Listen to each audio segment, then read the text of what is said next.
like there's no tomorrow. Welcome to the BingKing podcast. Oh, I'm getting old. You do the clap to synchronize? Yeah, or? to sync them all up. Okay, tricks of the trade. Yeah. All right. We gotta do this though. Do we? You said touching the guests makes them feel more at home, So and I do that. you gotta. Really? I usually do that before we sit down. Like I usually we hang out at Brem Plate. Yeah, we skipped it. Okay. I feel like we're close enough that it doesn't make a It's difference. okay. I'm. How many times have I been doing the podcast with you? At least 2 or 3. Yeah. Am I the Whitney Cummings of No, the BingKing not even close. podcast? Not even close. I have a friend named Yo-Yo that came on, I don't know, 5 or 6 times. Yeah. She just keeps having new projects. And Okay. So she's just a very yeah. exciting, interesting person with a lot She of went stuff to Africa. going on. She did one of the weird, what do you call it? Pretend to be a volunteer teacher things, you know? And then get like, I don't know, photos with like little African kids. Okay. That's awkward, but and she said it was fun. So, Nice. anyway, hey everyone, I brought James. You've been on the podcast, what, 3 times? Around 3 times. I think so. Yeah. I think there was one time I remember we recorded at your office. Yeah. Once. That was way back though. It was That way was before way this back in the upgraded day. setup. Yeah. You know what's great? I have you now because I think we've been friends for what, 3 years, 3-4 years? At least. At right? least? Yeah. And I remember when Humans of Magic, you were like, I've hit my peak. I'm done. Like, I don't think I can do any more with this podcast. I've done the book. I don't know where else to go with this thing. And now you've kind of done like a little bit of a resurgence. What's it like? Yeah, I mean it's research, but I'm also still I was just asking myself that today, like Yeah. where do I go next, right? Right. There's always New peaks. this sort of tentative question mark, where am I gonna go next? Right. So I'm always trying to find that answer, but it's just impossible to find. And I just figure if I keep doing it, then I'll figure something out along the way. So it's more of a reps thing now. It is. I do feel so much more comfortable. Like we were talking about that the other day, how like just doing it more makes you better. And I do feel like I'm more comfortable now. Much. But I'm also thinking, how do I keep pushing myself and how do I keep pushing the barrier, whatever that barrier is, Right. That's a very Mr. Beast thing to say. Is it? Yeah. Fuck. I didn't want to say that then. It's not like don't get me wrong. You always reference Mr. Beast, but it's like I'm not. I might have watched that one super ass long interview with Mr. Beast, like And Lex. Colin and Samir, I Oh, think it was. And then the Lex one was more recent, but that one that I watched was about a year ago. And then for some reason he's just started showing up, probably the algorithm. He just starts showing up on my YouTube all the time. Yeah. I try not to click on a lot of them because he ends up just saying exactly the same thing. Jimmy, right? Mr. Beast. Yeah. But he's apparently people like to study him and he likes to talk about how he made it. He's popular. He's the one of the biggest YouTube people ever, right? Yes. And so he's there's something to learn there. There's got to be. Yeah. Right? And no matter how you look at it, he's probably done some form of it before. So you're like, "Oh, what? Well, I might as well learn from that." Cuz I listened to the Lex one, and that was my first kind of intro to him. Before the Lex interview, I had no idea who he was. Yeah. I had no idea. And like he was on Rogan too, and I was like, I don't know who this person is. I think I might have messaged you when I saw him on Rogan. Yeah. Because I was like, whoa, you got to check this out. And then you I were was like, kind of I like, don't no, I already know the story, right? Yeah. But now I kind of get it, right? He was like, oh, just keep doing it. Always find new ways to kind of improve. I haven't been doing that at all. I was more impressed by Lex, to be honest, in that too. interview. Me too. Because he just finds a way to adapt to whomever the guest is. And we were talking about that too, right? Like, I don't know if he's faked his intelligence. Like, he's supposed to be a super smart dude from MIT and worked on AI. And I think he is. But he has a way to just adapt to whoever the guest is. So I like that he kind of dumbs it down. And I don't know if it's real, but I like that he speaks more to me, who's not as smart as his guest. And so a lot of things go over my head, and then he explains it. I think you do it sometimes. You do it with some pros, like Magic Pros, and then I'm like, I have no idea what that guy just said. And you'll ask something like, oh, what did you mean by whatever. I'm trying to think of which one it was recently, but you'll ask the beginner question that I would have asked if, but I maybe didn't have the magic know-how, so I would I don't remember where, but I always have this pet peeve too about like sometimes people just assume that things in the conversation, or maybe that the audience should know. Yeah.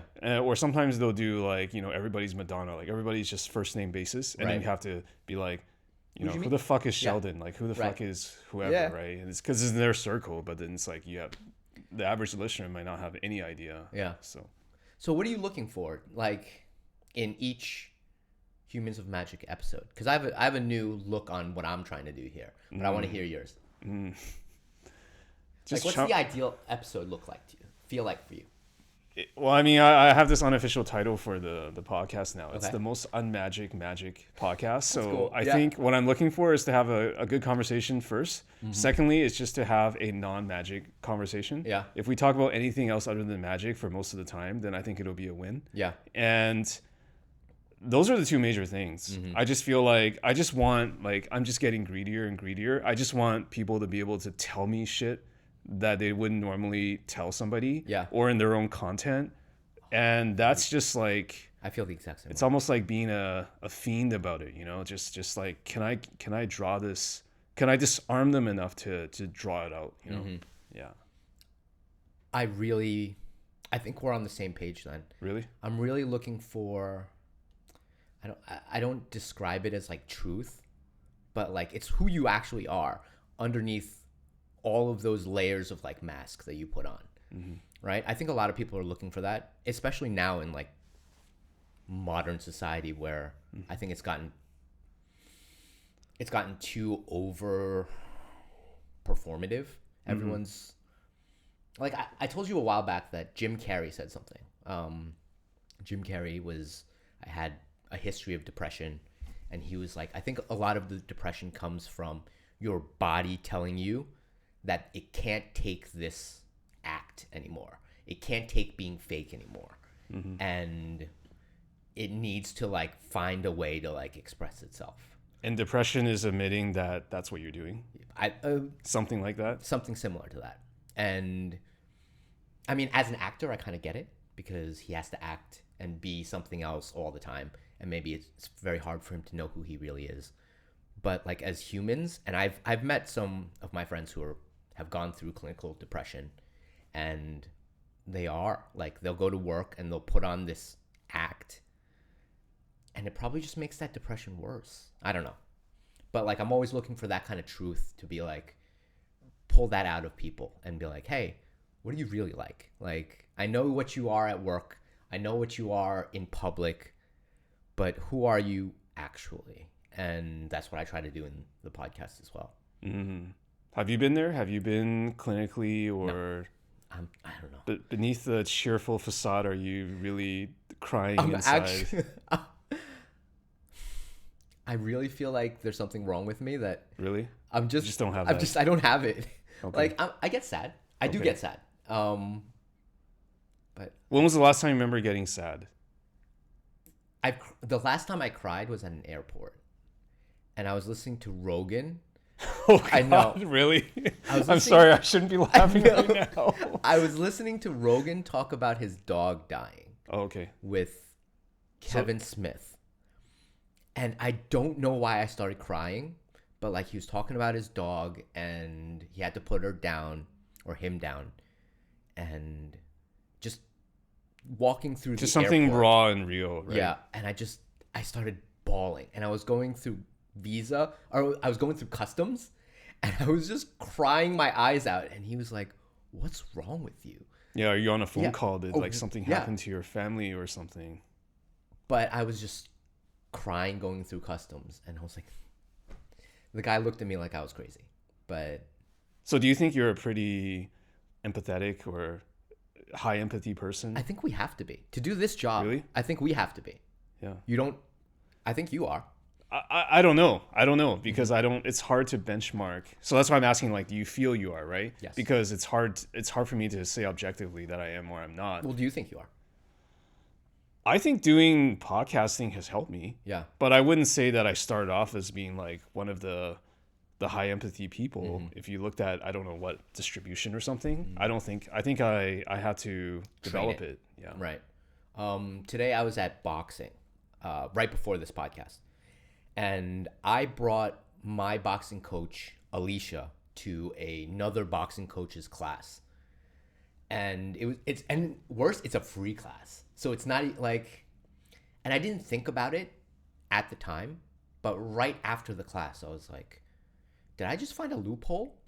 Like, what if I brought my coach to this free class and she could teach me for free and then I just pay her?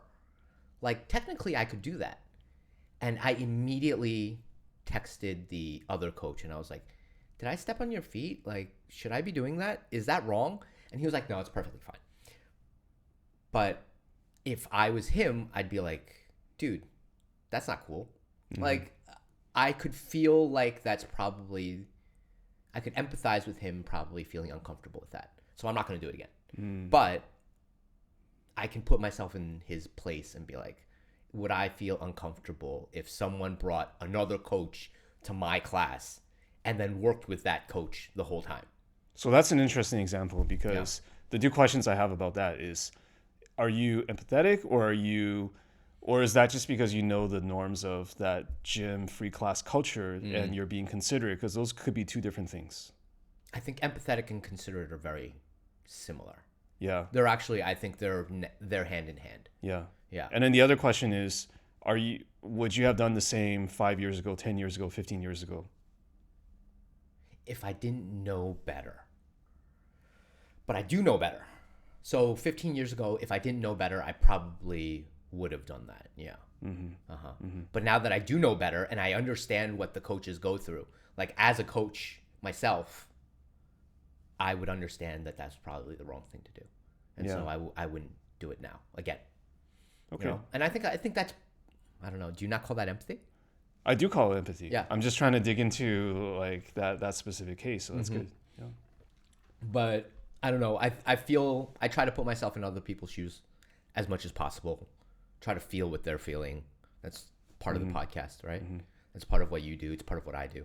Yeah, and I think a lot of, at least for me, a lot of how I developed it is just through work. You know, it sounds kind of corny to say, but just working with people, right? I think especially when you're managing people, you have to figure out that stuff. You have to try to look at it from their point of view. And there's something really good I read recently, which is kind of like, because like I always prided myself on being self-aware, if you could use that term, being self-aware. But I read recently, and it's really resonated, it's like there's a difference between internal self-awareness and external self-awareness, right? Because internal is like what I think I have, which is I know myself. I can ask myself why am I doing this, or how am I wired? But then external is like how you think, your awareness of how other people perceive you, right? And I felt like for a lot of my life I was kind of missing that. I think going through situations at work and from one thing to the next, you start to figure that out, because like then because you end up asking yourself like, okay, well, I think I'm coming from a good place, but how come everybody fucking hates me, or how come this is happening, right? Yeah. So then you kind of realize everyone's just living in their own heads. So being externally self-aware is super important. And so now when I do interviews too, I'm thinking about how they are going to respond to how I ask things or how I approach things, because you just never know. But that's just so difficult, because at the end of the day, like some people can't even, I don't think we can even predict ourselves. So it's like, how can we predict other people? You know what I mean? Yeah, because I think it's too dangerous to put too much weight into that. Like I see so many of my friends that care so much what other people think of them that they will go against who they are. And in the long run, I think it's more important to be a little bit more selfish. Yeah. To be more selfish, to be like, this is what I want. Sure, it's important that I'm not hurting other people, but I don't really care what other people think, because in the long run, this is what I want. Yeah, it's hard because I feel like there's a bit of a tension between not caring what other people think Right. and being considerate, Correct. right? Correct. And I think at work, I am more, because I've been telling my team this recently too, like just try to be more like water. Like you try to figure out what hills you want to die on, what hills you don't want to die on, Right. and think longer term. And there's some things where it's just like, It's not worth it. you're just arguing past each other. Yeah. And so it's not worth it. But then how do you balance that with like, say, like there's a work context and then there's a interview context Yeah. where sometimes I do want to just ask somebody something that I really want to know. Right. But I know it might piss them off or they don't want to be provoked at that point. Right. So I don't know, how do you do that? Like, do you I just just you ask just it. like fuck it, just ask? I just fuck it. I ask All it. right. And it loses me friends. I'll be honest. But what if you lose? It's not even about losing the friend, because sometimes I'm not like you. Like I might not ever talk to them. I might not even talk to them ever again. Right. But it's like it might lose that interview. So it's like, Oh, I got you. I never even thought about it from the interview perspective. Okay. I think about it from like a very social perspective. If I want to know something, really, you've actually pissed people off. yeah. Okay. And it's not. I think it's one of my greatest weaknesses to me. Is And that, strengths, I guess. Yeah, maybe. But like it's curiosity. Like I sit there and I'm like, how far can I push this person? Like what is the it's almost like how much advantage of this person can I take in some ways? Like how if I push it a little bit further, are they gonna get mad? No? Let's see about a little more. No?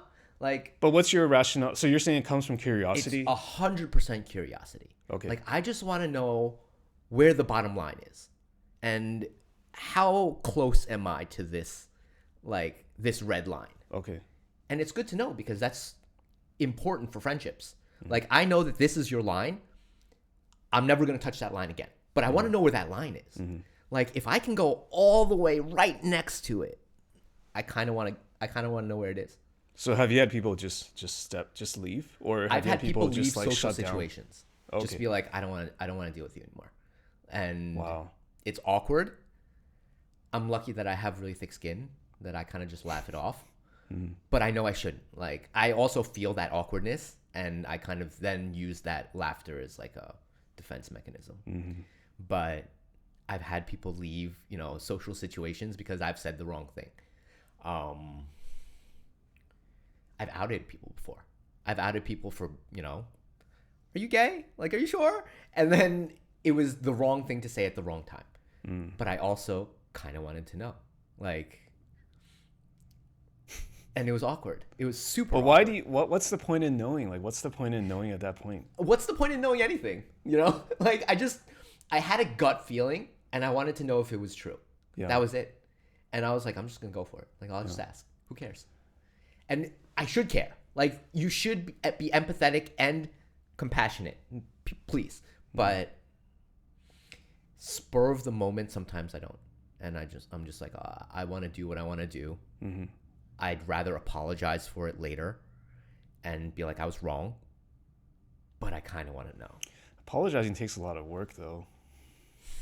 If you want to keep the friendship, it's worth it, right? Yeah, I don't mean like just be a cold-hearted person and just never apologize. But I mean, I don't know. I guess we're just wired differently. Right. It's just, I mean. So you don't ask. I like having some things be a mystery. Like if the person is of a certain sexual persuasion, it's like it's not. I mean, I think that was an extreme example. yeah, I mean, maybe that's just a hyperbolic Right. example, right? But yeah, Right. depends on the situation. Right. Yeah. But like, what if a guest comes on Humans of Magic, and you really want to know something, but you feel like you've already kind of stepped on the line?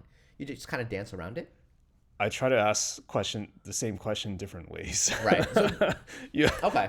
And listening back to a recent guest I had, the first one I did, where I try to like bring up certain allegations around like somebody that they were associated with, Right. and I listened back to it. It was really funny. It was like I basically asked the same question like three times, but they wouldn't relent. So I just like, okay, all right. you gotta let it go. Yeah. Yeah, it makes them feel uncomfortable.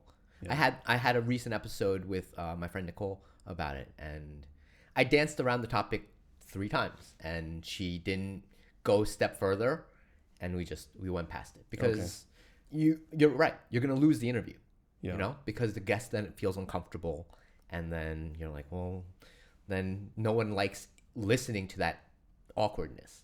So you kind of move on, right? It's not life or death. It's not like we're talking to, people that really have a lot of power and sway. Yeah, it's not like we're talking about vaccines or anything. Right. Right? So what's Humans of Magic been like, I don't know, the last half year? Because you've gone home you've gone back to the States a couple times, Canada. Yeah.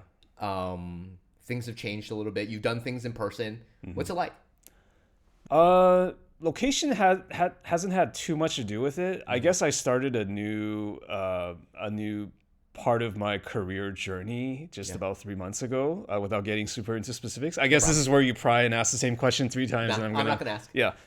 You probably don't care anyway. I don't care. So yeah, it's fine. I wasn't worried about it. But I think it was just a lot of stuff happening during the last 3-4 months in terms of like personal and career and it all. I think December was easily the most stressed I've been in the last 5 years, including like even like the COVID era and all that stuff.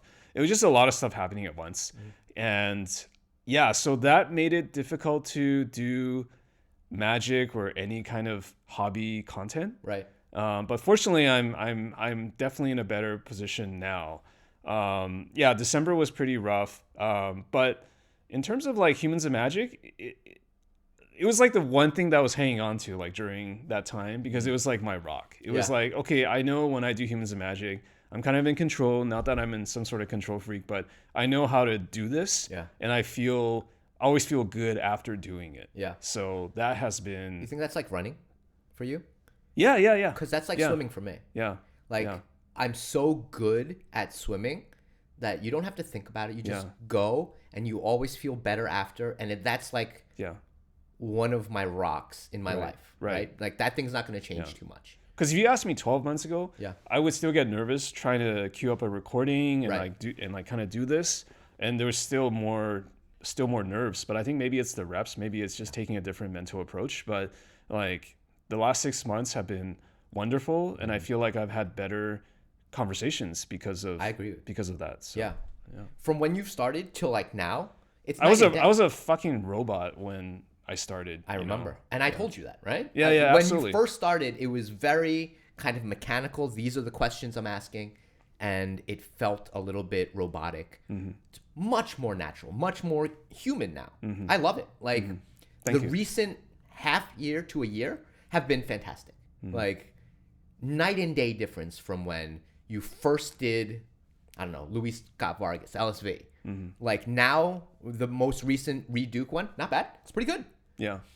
I'm a huge Crim fan. I thought the Crim one was light years ahead of a lot of the other ones. But I think it's that one was also because Crim is just really good. So charismatic. Yeah. And you're not just saying that because I interview a lot of Commander creators, right, in the last 6 months. Maybe that's the part. You don't even play Commander.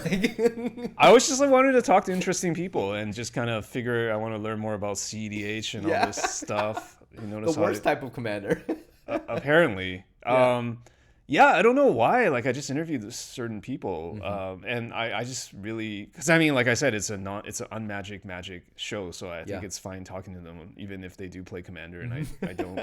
I told you, right? I wanted to do like a compilation of like guests and I just trashing Commander for 10 minutes straight or whatever the YouTube title is. Yeah.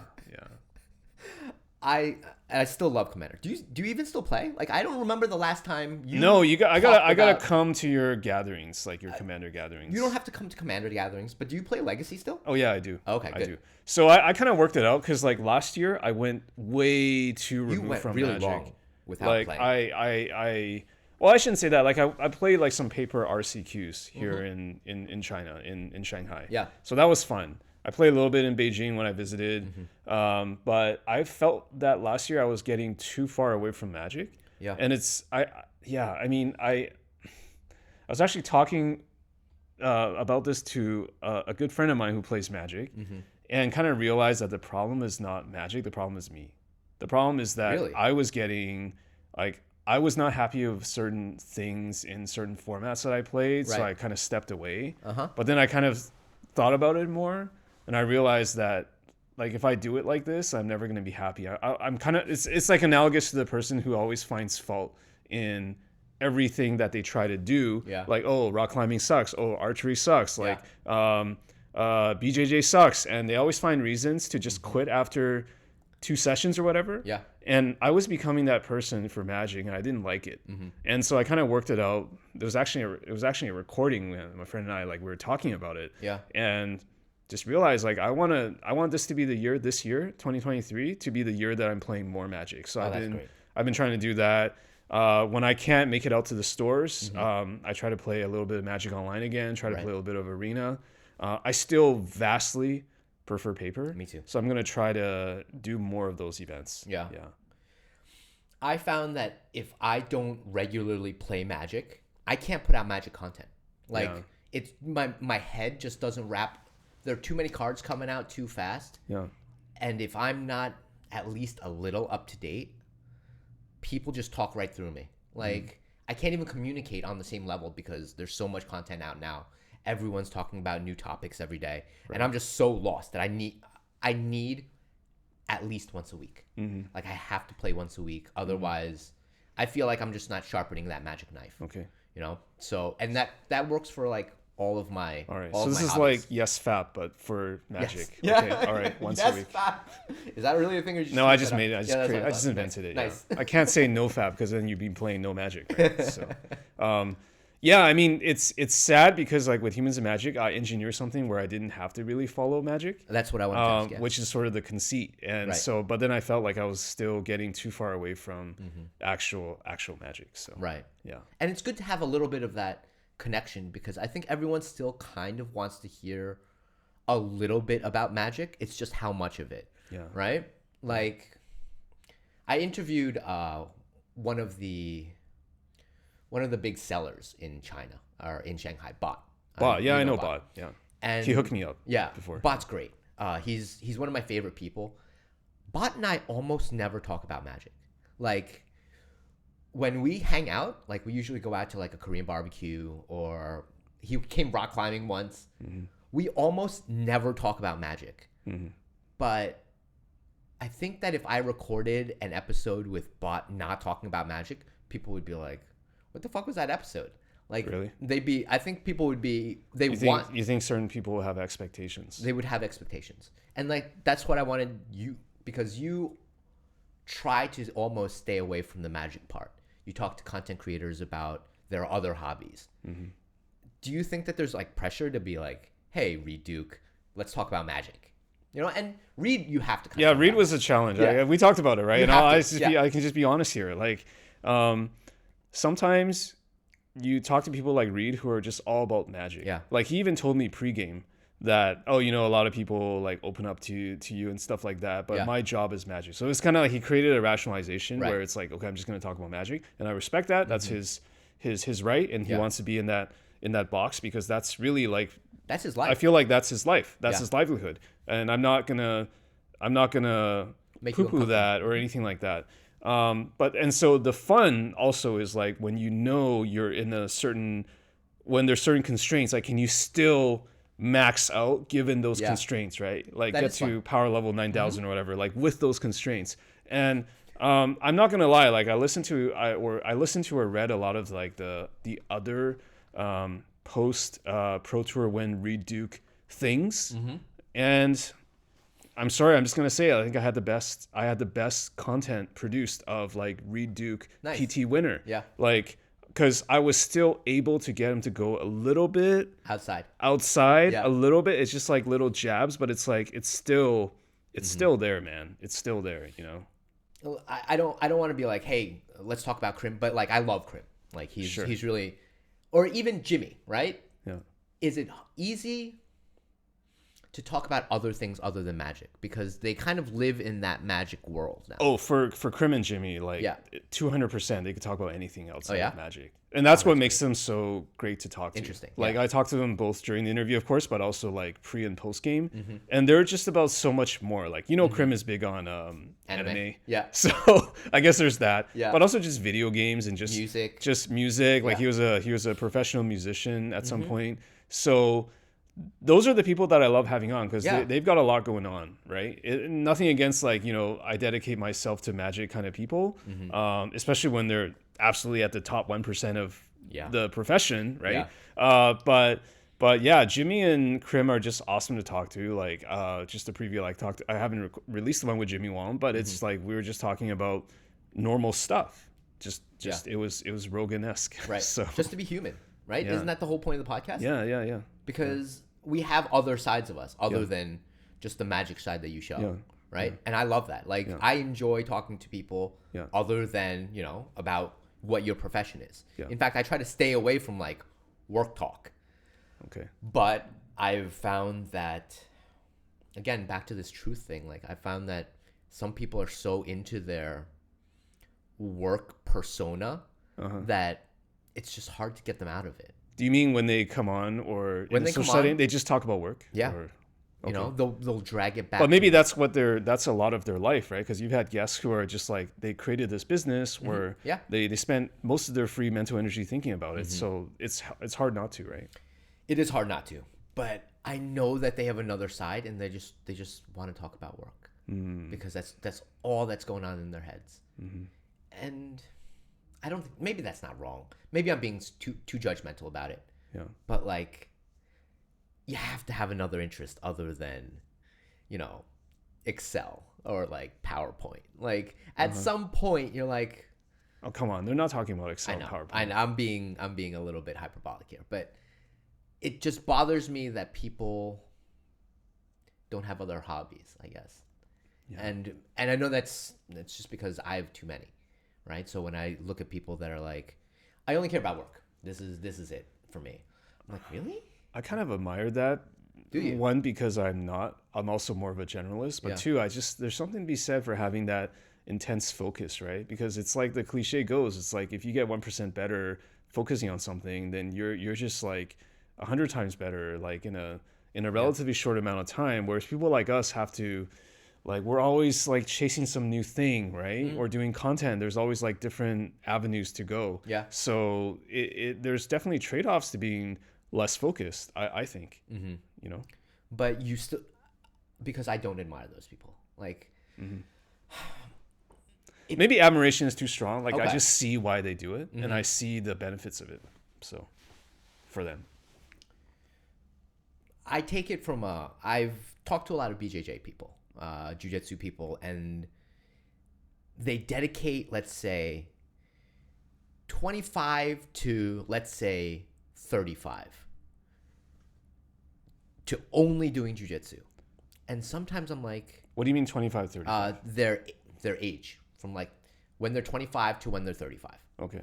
Let's say 10 years, and they get their black belt. Was it worth it? Because I don't know what their goal was. Maybe, but you're not going to be world champ if you've only started at 25. That's just not going to happen, right? Most people, if you're going to be world champion, you're going to start at like 10, 12. But like, you started at 25. That's after college. A lot of your, it's just, it doesn't seem You started too late, honestly. Right. If you want to be world class. And so what's the point of dedicating your life to it? Like 100% of your time to this. And I find it hard to, I guess, tell myself that's what I want. I would much rather you be a little bit more well-rounded, a little bit, because you're sacrificing, I would say, less. And you can still get that black belt maybe in 20 years. But at least you've maybe lived your life a little bit more. I don't know. I know it's being very judgmental, but that's kind of how I see it. Well, to go back to what you said earlier, like, what's the point of anything, right? So you That's could true. also apply Yeah, that you're right. filter and just be like, well, if there's no point to anything, then might as well try to get good at that. And I don't know. Yeah, it's very hard. It's very hard. Yeah. It's very hard to figure out. I'm not really trying to say like I'm against what you're saying. Like I just don't really know, because I don't know if there's anything that I've really dedicated 10 years of my life to. I mean, do you have a good Swimming. example? Swimming, right? Since I was a kid, yeah. You're just born in the water. But like swimming, like when you're a kid to like when you're 18, I remember being in the pool twice a day, right? Right. Morning, 6 a.m. workout. After class, deep you're back in immersion, and that's literally. all you do. Yeah. You only date swimmer girls. Your entire life is just Yeah. swim Swimmer, for the week. jock. Yeah. Okay. And I don't know if swimmers are jocks. I guess we kind of are. But like your whole week, you practice. Weekends, you go to meets, you compete. Maybe you got better, maybe you got worse. And then next week, you do the same thing. And it's like that for years. But then how can you be against people who go BJJ 25 to 35? Because I regret it. But that's kind of like when your parents say, they say like you'll know something when you grow up, and then you never listen, and you grow up and you realize they were right. Yeah. It's like who's that's gonna? That's just human nature, right? Yeah. So you're just the admonishing youth elder is wasted on the youth, brother. Right. Yeah. That's rough. That's true. And being I don't know, as we get older, like being the angry old man, being like, you don't need to do that. And people never listen. Yeah. They're just like, no, I have to walk that path. Do you get off on being an angry old man sometimes? Like, are there things that, Do you not? I'm trying to think if there's any examples. I'll give you a great one that I've been thinking about a lot. Okay. I get really angry now when people use words wrong. Use words wrong? Like, you mean grammar or just using... Just using words incorrectly. Okay. I'll give you a good example. When we were kids, foodie was like a thing. Like there were food critics and they were foodies. Now everyone's a foodie. And then it means that no one's a foodie. Because everyone takes, very good pictures of food and then they write their own, Yelp reviews or BingKing reviews. Everyone's a foodie now, which means no one's a foodie. That word has become meaningless. Oh, it lost the value of that It's lost word. the value. Okay.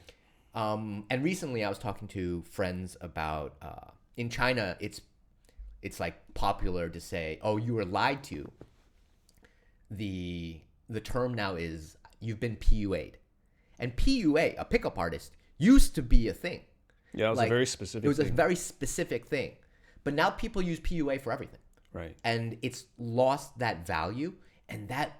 The language has lost its specificity. Right. And then it becomes where you use this term and people don't actually know what you mean because it's just become so meaningless now. Like I would like to have set definitions for certain things, but everyone just uses words willy-nilly now to the point where you're just like, well, then I still don't know what you're talking about. We're talking, but I have no idea what you're saying. Yeah. Because your definition is now different from my definition. And that bothers me so much as I get older. Because I'm like, well, what did you mean by that? And they're like, you should know. I'm like, no, I didn't. Yeah, then explain it to me. Yeah, maybe they can't even explain it to you, right? You call their bluff. Right. Yeah. And it bothers me a lot as I get older. Because I remember when, if you were a foodie, you knew what, certain things were. Like, if you went to an omakase, like that was... oh, I can get, this kind of menu from the chef. Now I had like a Chinese omakase.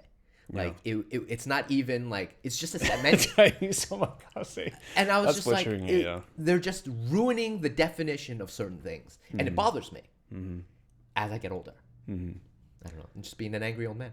No, I mean, now that you're mentioning this, I become an angry old man when people say they use the word literally in a non-literal sense. That really bugs the F out of me. Just it really does. Like it's the word just no longer has any meaning. Right. So but like as an old man, I feel like it's only gonna get worse. It never gets better. I know people are like, you lose your temper as you get older. It's just gotten worse. Do you think there's ever a cycle in things like this where, because they talk about how there's 4 generations of like millennial, Gen Z, whatever the thing is, and then supposedly if you study 50, 80 years ago, supposedly it reverts back somehow. And I've been thinking about this not from generations, but just in terms of, is there ever going to be some sort of reckoning in social media or language where maybe one day people are just like, smartphone's evil, let's go back to the Stone Age like feature phones, let's just delete everything. I guess I'm just being too idealistic, right? Because we're never going back there. I don't think it's always going to be a small minority of people, right? But I've been doing a lot of archery recently, and there is this resurgence of what people call traditional archery. and it means you're not using any sights on your bow. There's no like, there's no anything. It's just you, a piece of wood, and a string and an arrow. And you have to figure out how to repeatedly make, accurate shots. Mm-hmm. And that's a huge departure from having all of your, your stabilizer, your sight, all of the things as specific as possible on your bow. And what do you think is the origin of that, going back to that? I think people, at least for me, and I don't know why other people are doing it, but I realized I was too dependent on it. Like I had my compound bow. Oh, it was a crutch. And it was too much of a crutch. And then when you took all of that off, I was like, I don't really know how to shoot. And so I took everything off. And I was like, I feel like I'm starting from zero again. Even though I put in 2 years on that compound bow, I can't shoot this bow without the sight. I can't shoot the bow without, my release. Like just certain things I never learned. Those skills I never learned because I had all the mechanical items for it. How did it make you feel, though? Did it make you feel like the last 2 years were a lie? Terrible in the beginning. But then I got that like I'm learning again feeling. Mm-hmm. That's addictive. And then it was super addictive. Mm-hmm. And then I started shooting bare bow, traditional bow, with my left hand instead of my right hand.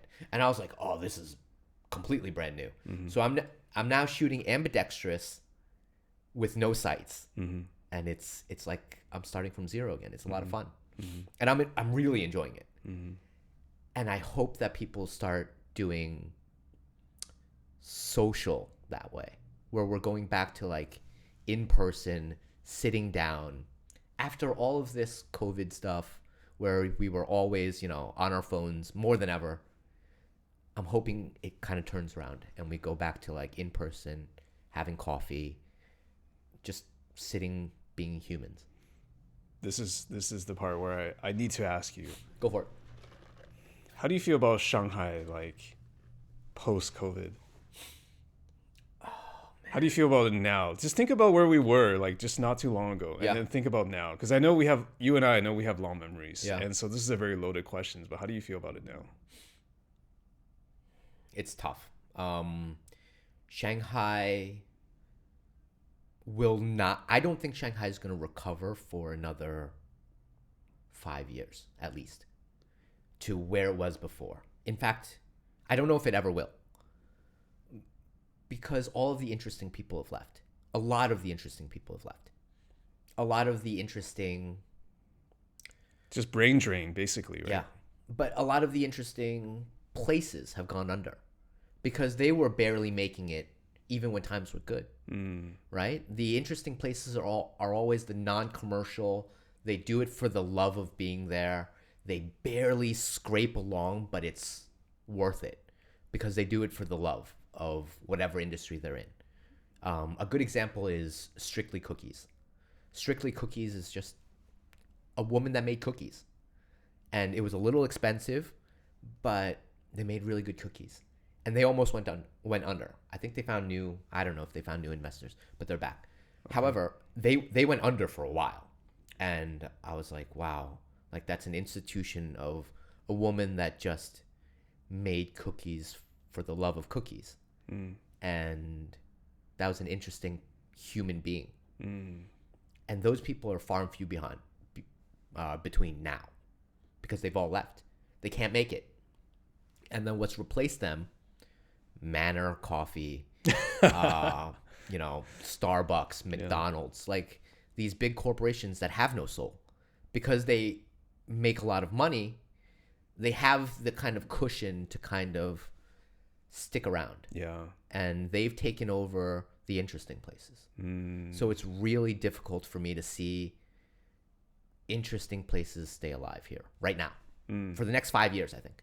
It's very difficult. For the next 5 years, it may not fully recover, as you said. Yeah, if at all. And that's my take on Shanghai right now. Like, I do my best to support the small jiu-jitsu institutions in Shanghai. Like, I'll try to bring my friends, try to drag people to. It's just hard, They're all struggling, And if they make it at all, like that's a win in my book. What about you? What's your take? Oh, my take was actually from a kind of a different angle. I mean, it's really more just observing the fact that I feel like people in the city have this sort of, I guess it's natural, right? I mean, I'm using coping mechanisms too, but I feel like people have just largely kind of forgotten that any of it happened. It's just sort of swept under, or maybe I haven't had those deep conversations with people, so I kind of are making bad assumptions. Yeah. But I feel like people are, and it's good, right? People are like, you have to continue living, you have to continue carrying on. What are you going to do? Just wallow, right? You know, Right. Of course not. But it just feels like it just reaffirms what I believe in my cynical heart, that people are very short term, and if it was more than 2 weeks ago, then it's just like Not a whatever. thing. Yeah. I agree with that. It actually reawakened some of my dormant cynicism about people, even though it looks really great, like outside and everything's good. There's Yeah. there's no testing sites anymore, but it's just. Have you always been cynical about people? Oh heck yeah, Yeah. yeah. That's an angry old man thing, right? That is an angry old boy to angry old Yeah. Old man thing. Yes, yeah. You know where that comes from? I'm just curious. Because I've always seen the best in people when I was a kid.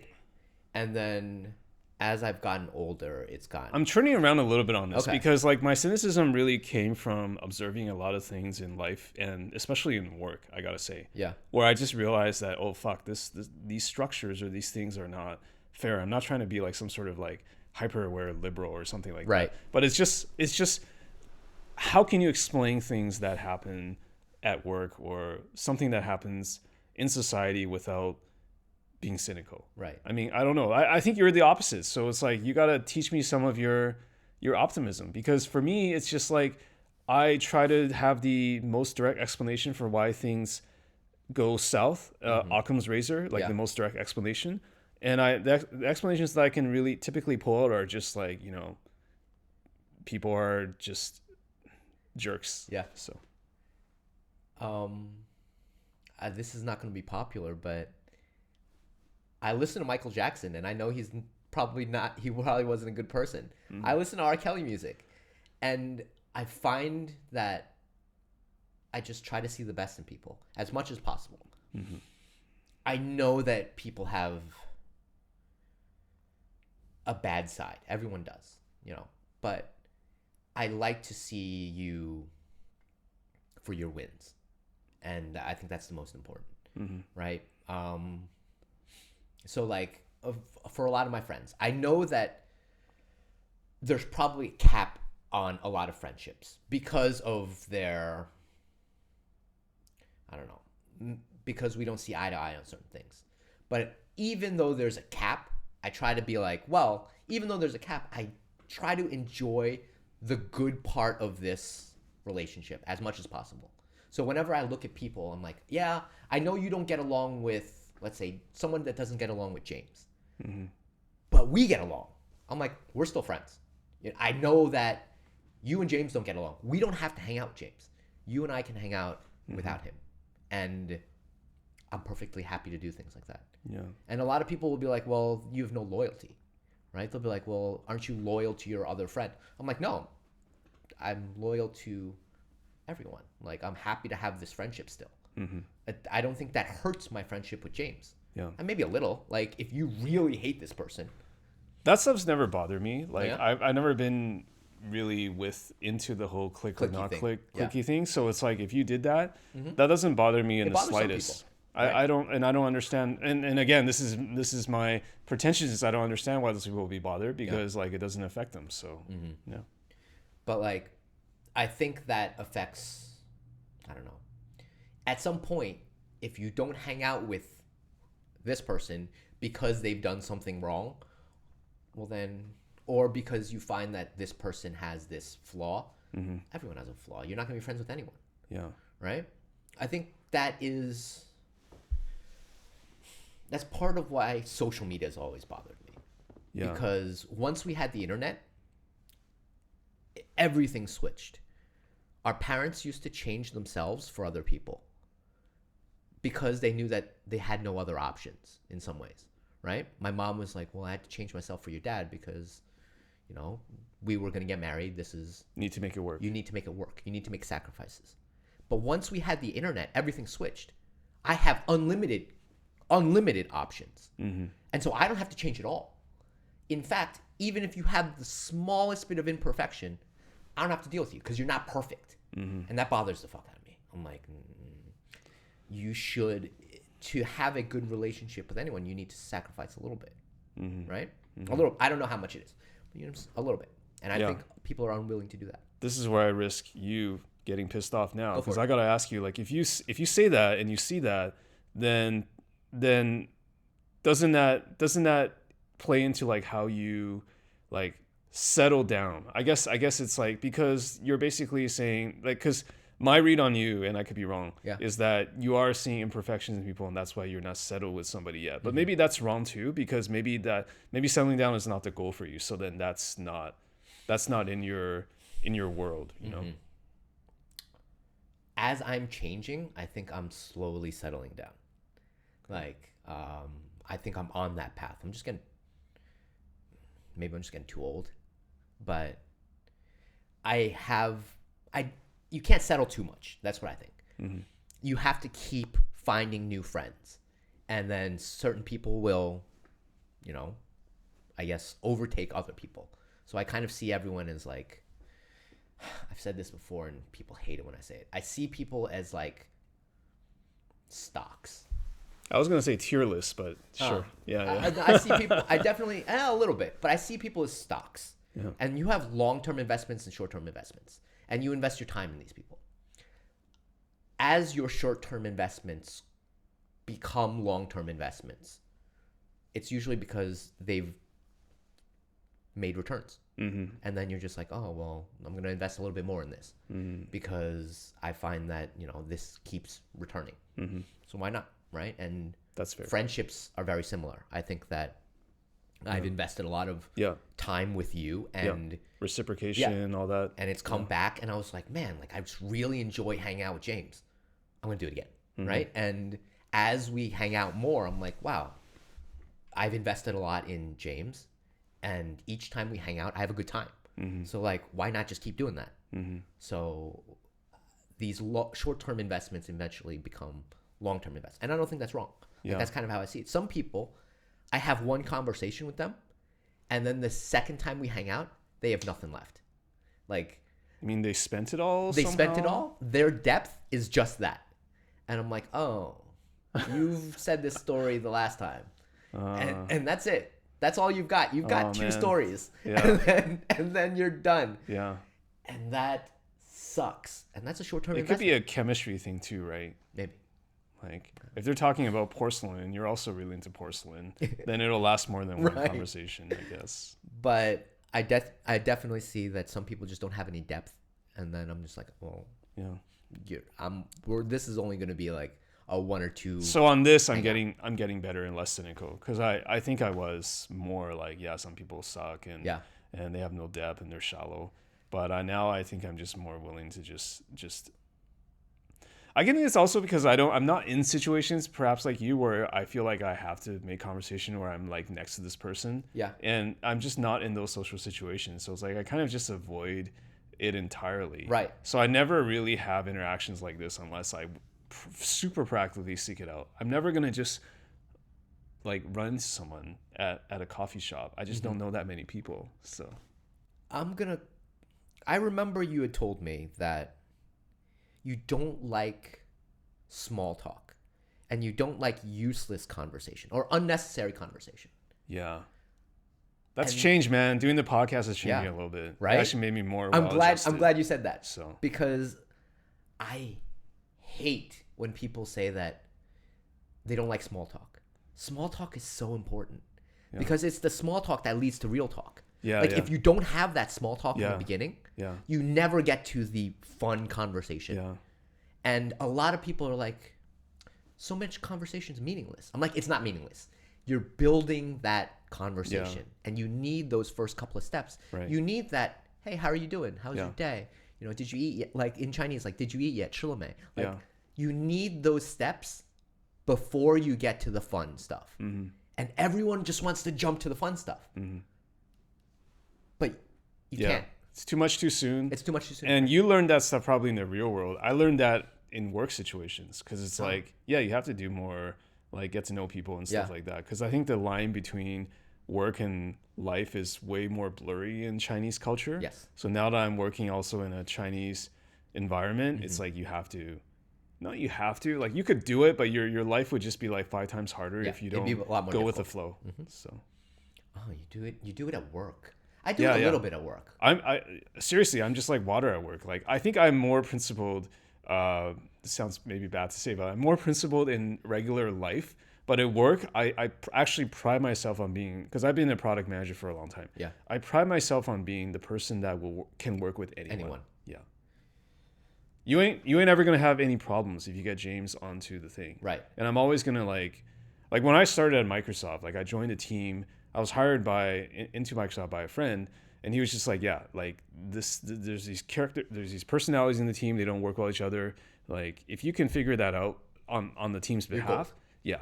And I figured it out. Nice. I figured it out. Like I just feel like I said, there's certain battles that you have to fight for, certain battles where you don't want to die on this hill, and you just try to figure out what is the balance.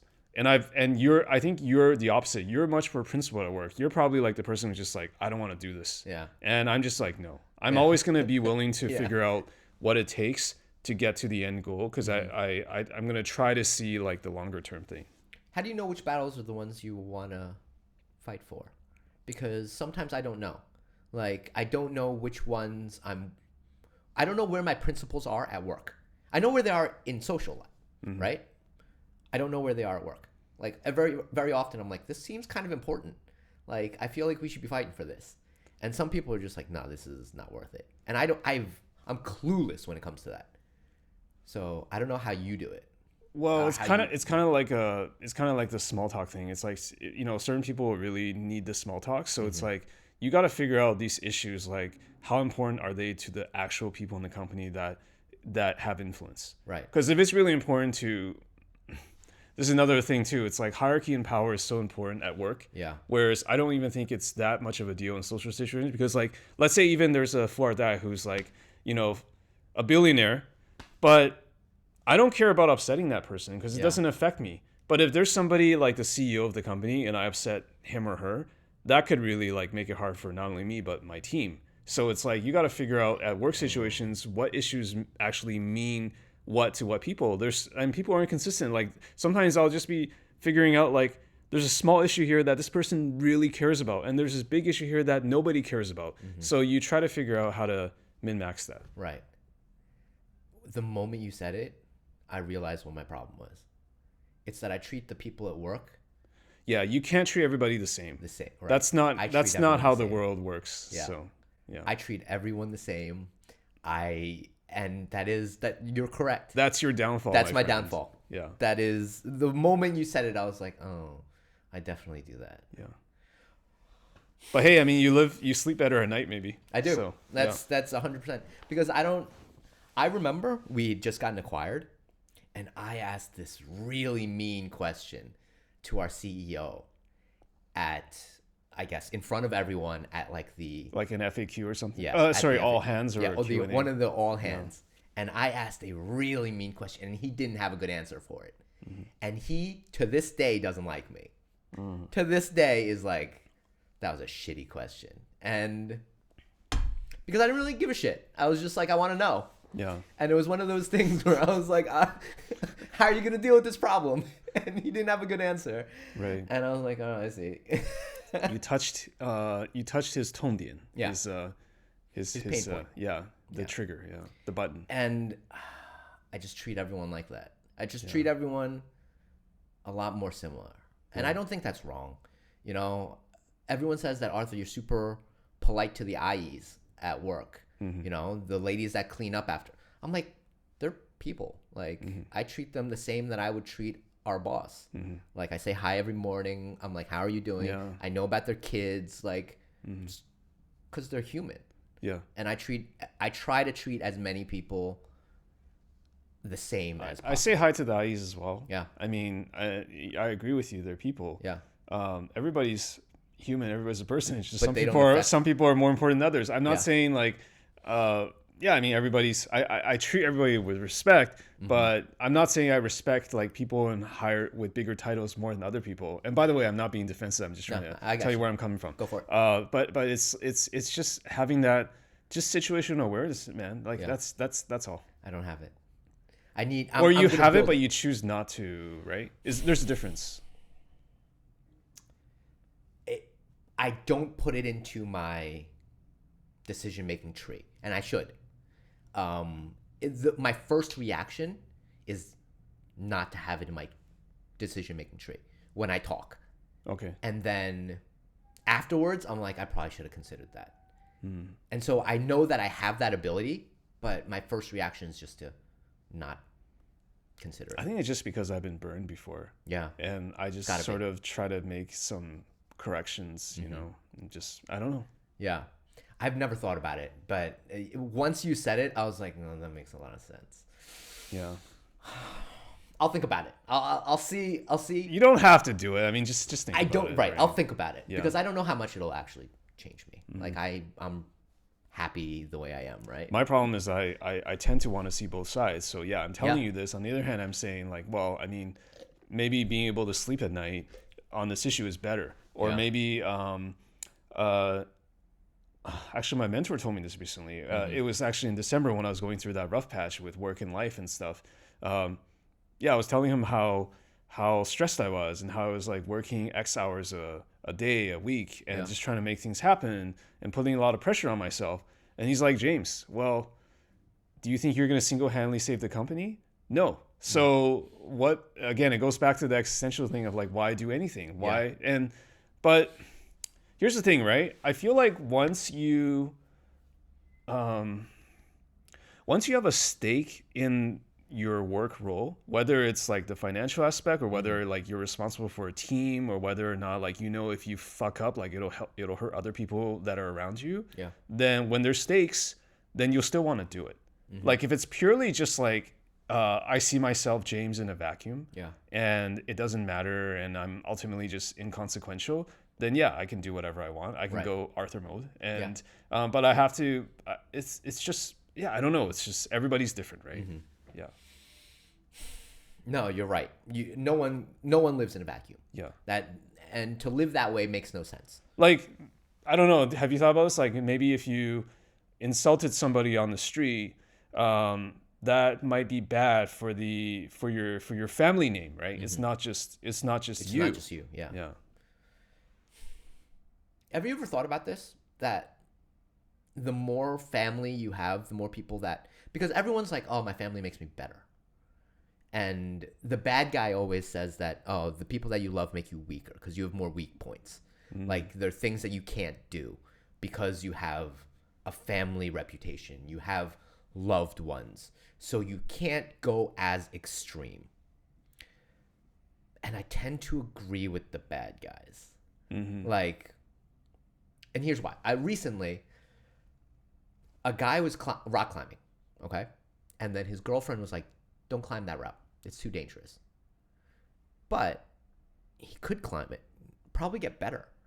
Like, if he pushed himself a little bit. But his girlfriend was like, no, don't climb it. Like, those people also kind of hold you back. Like, it's for your own good. It's for your safety. She cares. But on the other side, that's kind of holding you back.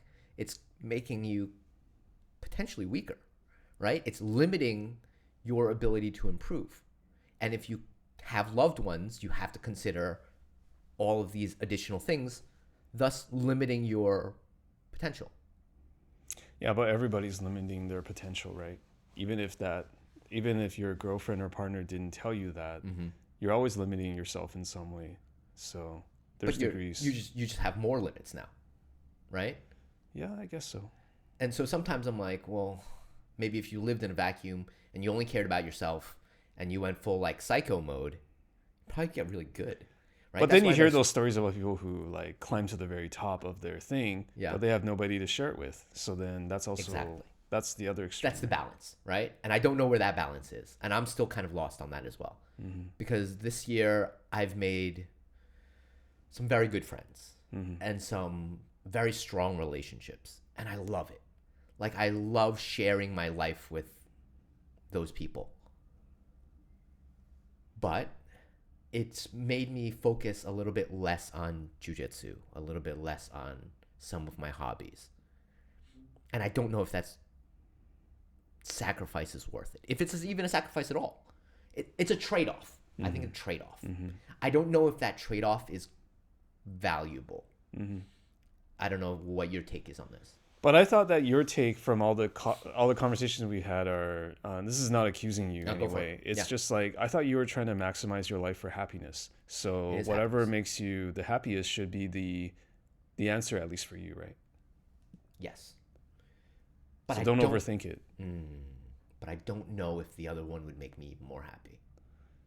Oh, okay. This is like the equivalent of the, I have a partner, but maybe there's someone better out there. Yeah. Okay. Am I settling? Right? Yeah. It's one of those things. Yeah. Like, if I'm min-maxing or I'm maxing out on jiu-jitsu, but I'm missing out on the boxing, was the opportunity cost worth it? And that's I don't know how you make that judgment call. But I'm always having trouble with that. Yeah. That's so hard to answer. And I think you have told me before that you have also avoided like direct level ups. Is Yes. that a correct interpretation? Like Yes. you would almost just be like, I don't want to focus on this thing. I almost want to slow down. Is that fair? Yes, still. I just want to do it for the love of doing it. And that makes me, in some ways, happier. Okay. I'm stuck on, this level 2, level 3 thing in rock climbing for like half a year. But then what's the difference between you and that person who didn't climb that thing that he should be able to climb? I don't know. Do you Not much. see that? Yeah. Do you see the difference or lack of difference? There is a lack of difference. I'm not pushing myself as hard. Right. And maybe, in some ways I'm limiting myself. But then maybe I need someone that pushes me, I guess. Yeah. Yeah. I mean, I have a partner that pushes me, so Oh, yeah? I think in a mostly positive way. And maybe this is rationalization or whatever, but I think that has definitely, I think having somebody external, like even a partner or a coach or a mentor to push you and make you ask different questions, that's a good thing. It is. Yeah. Have you thought about that? Like getting a mentor or having a coach, or do you already have people like that and you just... I just have friends that tell me that maybe you should work harder on this. But because I was so used to having that when I was a kid, right? From swimming, like your coach would tell you exactly what you're doing wrong. This is what you need to be. And that path was always so clear. And now it's kind of like all up to me and it's kind of vague. And I don't have that clear like roadmap. And so I'm just kind of like doing a little bit of everything. Yeah. How do you feel about yourself in this content thing or interviews? And I do it the same way that I do everything else. I do the reps. I come in, I work hard when I feel like I need to work hard. There's some days where it just doesn't click. Like today's clicking. But there are some conversations where I'm like, it didn't click. But whatever. We did it. We came. Yeah. And I think that's more than 50% of the battle. It's been a good year for you the last couple of months though, right? You Yeah. told me that like I've been doing great. You're back in the groove, right? Yeah. Okay. It feels great. This last 3-4 months have been really good. Yeah. I just feel the conversations feel better. I think it's part of guest choice as well, picking the right guests. People who have better opinions, not better opinions, who have opinions as opposed to people who are just like, I don't really care. What's the best one you think you've recorded in the last 3 months? Wow. I don't have an answer for that. I would really have to go back and think about it. Is that because there's a lot of really There good are ones? a in your lot of opinion? really good ones. Okay. And I don't have one that really sticks out because they all feel good right after, which makes me think that I just love doing this, right? They feel good right after. Yeah, they feel good right after. Is it right after or during or both? Both. Okay. And then people will like come and poo-poo on it, and I'll be like, well, no, I still had fun doing it, and so I don't really give a shit. Yeah. But sometimes you should actually listen to your fans. That's Sometimes. fascinating because we're so different. I had a couple ones where even recently where I felt bad during the recording, But people like it. but actually listening to it in post, it was actually okay. Oh, Because then you kind of realize people can't actually understand like what's going through my mind at that time. right. So I have almost the opposite thing. Okay. Yeah, not to make it totally about me, but I find that to be You're the guest here, man. Yeah, no, it's just like I had some recordings where I felt like I absolutely bombed it last year, and but in hindsight it was actually okay, and that kind of made me ask myself new questions. It made me ask myself questions like, does intention matter?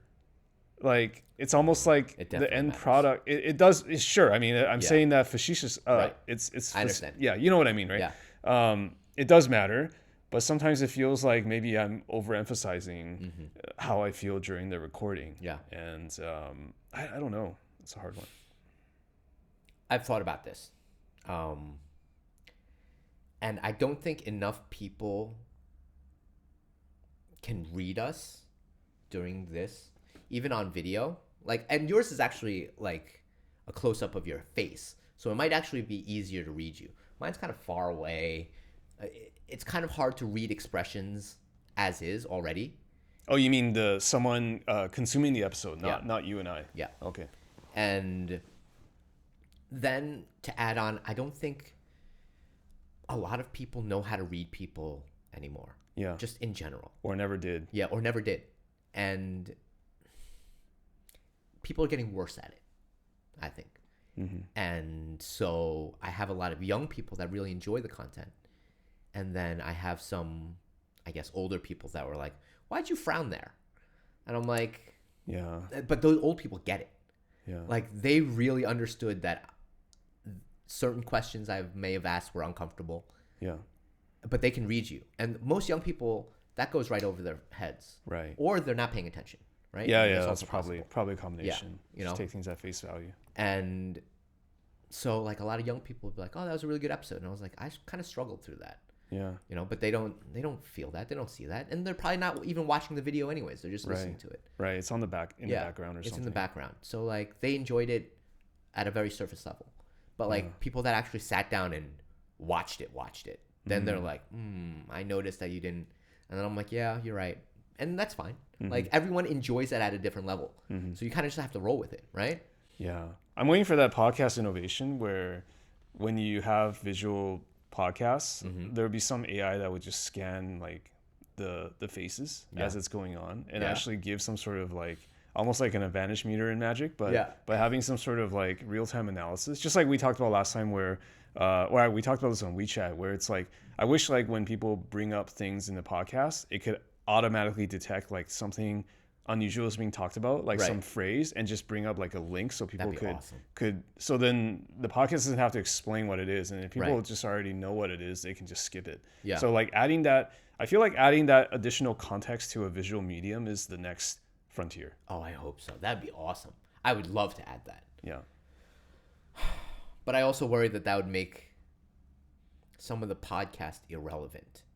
I mean, if they want to go deep, like if some podcasts go real deep, then the link pops up and maybe you don't have to listen to the rest of the podcast. I don't know. I'm still a little bit lost on that one. Yeah. Different camps on that one. Yeah, different camps on that one. Yeah. Would you do that for Humans of Magic? Like, let's say you were talking to Josh Lee Kwai and he brings up, something about video editing. And then a link pops up about, how to make a good trailer. Then why would you want to listen to Josh Lee Kwai talk about? Well, the question I have to your question is, do I have a choice? Because what I'm describing is like technology will probably get to the point where you could just apply that on any podcast. Right. Like it's not even up to the creator, right? I'm not embedding that stuff. It's just detecting. It's just coming. Yeah, and it's kind of optional, right? Yeah. It's sort of like how it used to be we could just talk about stuff and nobody could verify it. But now you could always like go and Google something while you're talking to figure out if it's factual. So I just see that as being kind of an additional tool. Yeah. Yeah. I don't know if I'd like that. Because I spew a lot of bullshit. Yeah. And then people are like, well, Arthur's just a load of bullshit. Actually, that was actually related to the thing I was talking about with one of my guests recently, Jesse Robkin, where we were talking about how I want to know your thoughts on this. It's like now we're in a society where, and I'm very guilty of this, like everything needs to be explained. Yeah. Everything can be.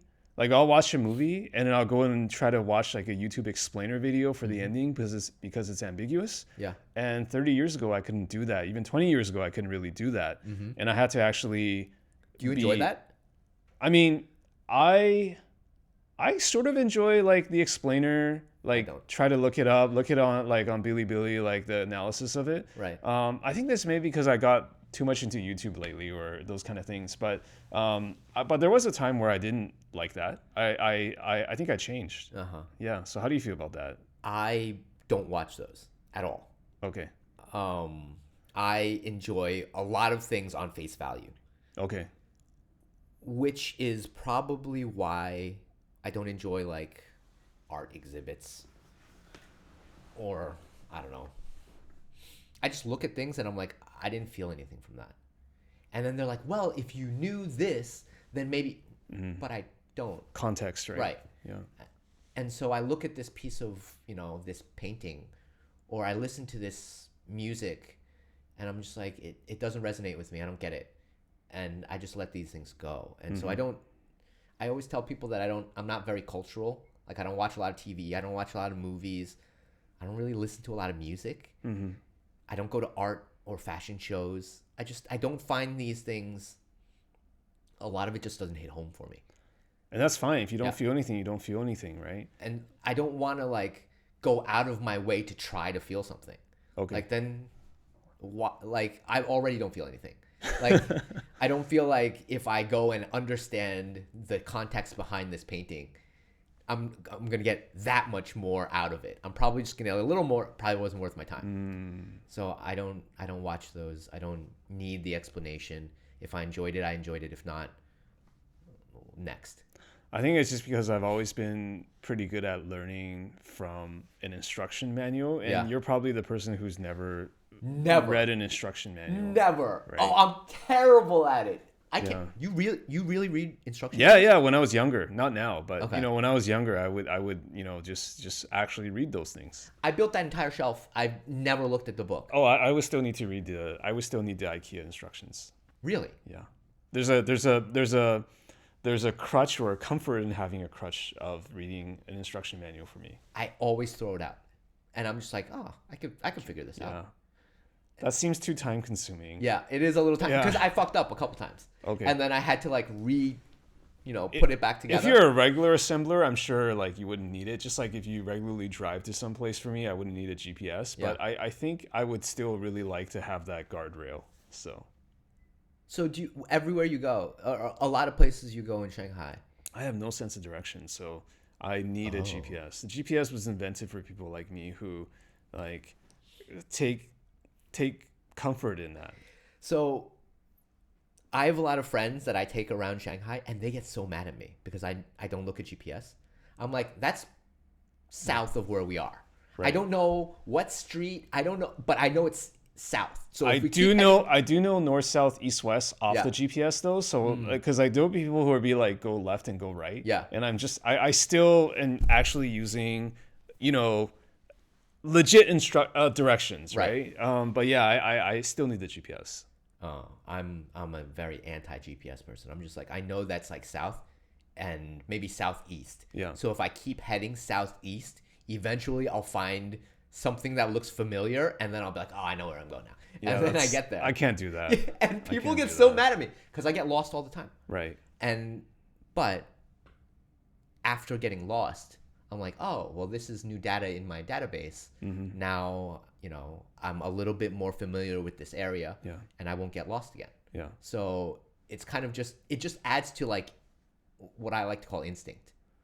Yeah, I think you have more latitude maybe to make learning or mistake adjustments. Yeah. For me, I would just see that as very time consuming, very empirically as like that is an avoidable mistake. Yeah. And that's hard. But it's a fun mistake, isn't it? It could be fun, but then It's so hard because I think it's also part of being like considerate. Because if I'm Yeah. taking somebody somewhere or I have to meet somebody and I'm late and I say it's because I because I really got lost. Yeah, Like I feel kind of bad about that. me too. But then that's why I have friends that Well, you say me too, but then you're like fuck it, right? yeah, but fuck it. Like if I'm really in a rush, then I have friends that'll open up GPS. I usually still don't, but but that's why it's good to have someone that kind of balances you out. Yeah, You know? I think that's kind of like the difference in our work styles. It's Yeah. like I just yeah, you know what I mean. Yeah, Yeah. because and I want to pull this back to archery. There's this thing called like instinctive shooting that I'm kind of like getting into now, where you've nothing to aim off of. It's just a feeling that you get for doing it over and over. And I feel that for jujitsu.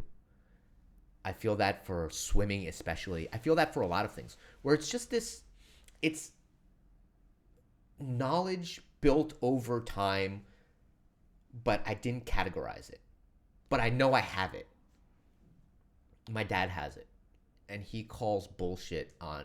He makes bullshit claims all the time that somehow seem to be right, but it's just wisdom. It's just collected over time. He hasn't thought it through. He's just like, I think this is why it's that, Yeah. and it's just about getting old. But like, I know people that can't explain swimming for shit, but they have like that water feel, and they just swim like that. And then you're like, how did you figure that out? Like, I don't know, I did it. And I love that. Like that's so interesting to me. Like some people sat down and they were like, the right angle of your arm should be this for freestyle. And then he just does it. Yeah. And you can get there, Yeah. but you just have to put in the hours. And there's fun to that. You know, there's fun to just putting in the reps, putting in, you know, and just not categorizing, but your brain kind of does its own categorizing for you, right? I don't know if you do that. I mean, there are professors and there are non-professors, right? So the professors are better at explaining stuff, and Correct. I feel like that's independent of actually being able to do the thing, right? Yeah. Like you're saying, like your friend can swim at a high level but not be able to explain it. Right. Yeah, and I think that's pretty normal, right? And it's just part of like people having different strengths. Like some people are way better at explaining, or like reverse engineering, or rationalizing something, Yeah. or like making excuses for other people, or being like water or whatever, right? Right. And other people are different. What do you lean towards? I'm assuming you're the professor type because you look through. No, instruction I'm manuals. actually not very good at explaining stuff, right? Uh-huh. That's probably why I need the instruction manuals. Yeah, I mean, I But after reading the instruction manual, you should be able to explain it. yeah, in my own way, I guess, Yeah. or maybe mentally I can figure it out, but it still doesn't mean I can explain it super well. Right. Although having said that, maybe you're right. Like when I like reading, and so I think a good hallmark of that you absorb what you've read is that you could actually explain it, right? Correct. You could actually teach it or explain it. Yeah. So yeah, I think I have some of that. Yeah. Yeah. I feel like I'm always lacking that stuff. Like I'm Really? always just the guy that's like, just keep doing it. You know, that's how I learned swimming. Yeah. Like my coach didn't explain a lot of things until we got a lot older. He was just like, shut up, just get in the water every day. And people don't have that. People don't have that patience anymore.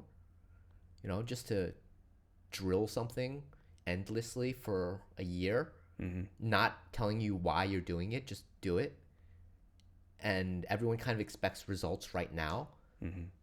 But I think those reps were worth it. You know, I didn't know why I was doing certain drills. The coach just never explained it to you. But after all of that repetition, I'm a better swimmer because I understand it physically instead of from my head. And I think a lot of people now, they want to explain it in their head first, even though their body can't keep up with it. It's a lot of sports, I think. It's also demand, right? Because if you think about how many professors there are in the world, or how many instruction manuals there still exist, I would be willing to bet that there are still like way more people that need those things or need that as a crutch than an Arthur who doesn't need the instruction manual. And so it is sort of feeding into societal expectations where it's like, if like, it's like a professor, right? And it's like, I've had professors recently in B school. It's like, they don't know shit, but they're really good at explaining it or putting it systematically. So then you feel like they're experts. You feel like they know what they're talking about, and there's a comfort in that. And I'm not being dismissive. Like there's a comfort in that, especially when you're paying someone to like teach you how to swim. If they're like, oh, you know, Arthur used like really professional language. He didn't tell me to just like jump in the pool and just keep coming back and doing it. I feel like I'm getting my money's worth. Yeah. So there's the whole thing around that too, where we're just feeding ourselves these expectations or lies, whatever you want to call them, and there's a way to supply that demand. Yeah. But I always feel like that's a shortcut.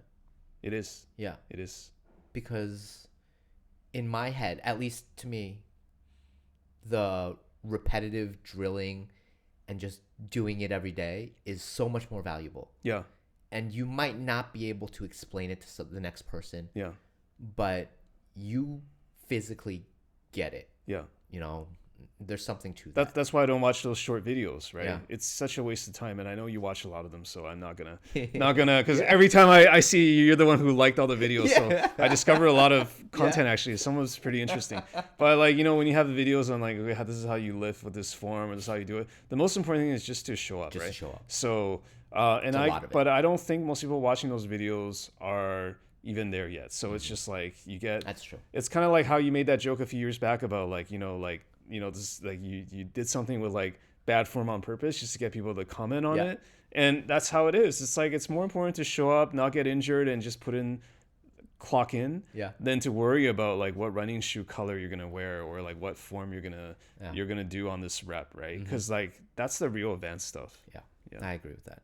And there's not a lot of people need that stuff yet. Right. It's much more people that need the most basic stuff. Yeah. So we need more people just willing to yell at people and just be like, just get in the pool, just go to the gym, and that's it. I don't care what you do. Just go there for an hour and don't come back until you do. Yeah. I get that. All right. We're overtime, but I'm happy we did this. I'm really like, this was a great conversation. I don't know how you feel. I feel great after I feel really good. I felt like the time really passed by. I don't know how much time has I don't know where we are right now. So it's good.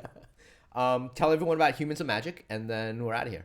Yeah, Humans of Magic is my interview show. So you can find it on all the platforms, including YouTube and Twitter, Humans of Magic. I also have a website where I aggregate everything. It's humansofmagic.com.